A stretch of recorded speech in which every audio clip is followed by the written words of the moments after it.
Hello അസ്സാം വലൈക്കും. ലക്ഷദ്വീപുകാരനാണ്. നമ്മളൊക്കെ ആഗ്രഹിച്ച ആ ദിവസം വന്നെത്തിയട്ടോ.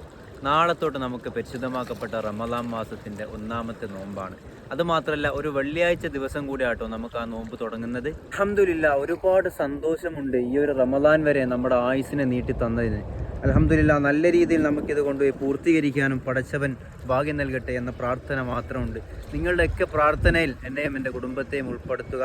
നമ്മൾ ആരോടെങ്കിലും എന്തെങ്കിലും തരത്തിലുള്ള വിഷമങ്ങൾ ആർക്കെങ്കിലും ഉണ്ടാക്കിയിട്ടുണ്ടെങ്കിൽ അവർക്കൊക്കെ ഈ വീഡിയോ അയച്ചു കൊടുക്കുക കേട്ടോ.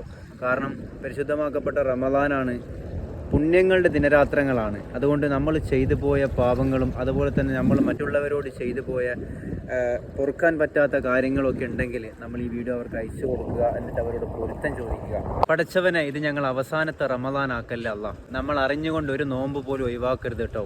പറ്റുന്നവരെല്ലാവരും നോമ്പെടുക്കുക കേട്ടോ. കാരണം റമദാൻ എന്ന് പറയുമ്പോൾ 11 മാസം നമ്മൾ തിന്നും കുടിച്ചും ജീവിച്ചു വിടാൻ, ഒരു മാസം മാത്രമാണ് നമ്മളോട് നോമ്പെടുക്കാൻ പറയുന്നത്. ആ ഒരു നോമ്പ് പറ്റുന്നവരെടുക്കണം കേട്ടോ, ഒരാളും ഒഴിവാക്കരുതേ. അപ്പോൾ ഇത്രയേ ഉള്ളൂ നമ്മളെ കൊച്ചു വീഡിയോ. ഇൻഷാ അല്ലാഹ് അടുത്തൊരു വീഡിയോയുമായിട്ട് എന്തായാലും ഞാൻ നിങ്ങളുടെ മുന്നിലേക്ക് വരും. അതുവരേക്കും ബൈ ബൈ.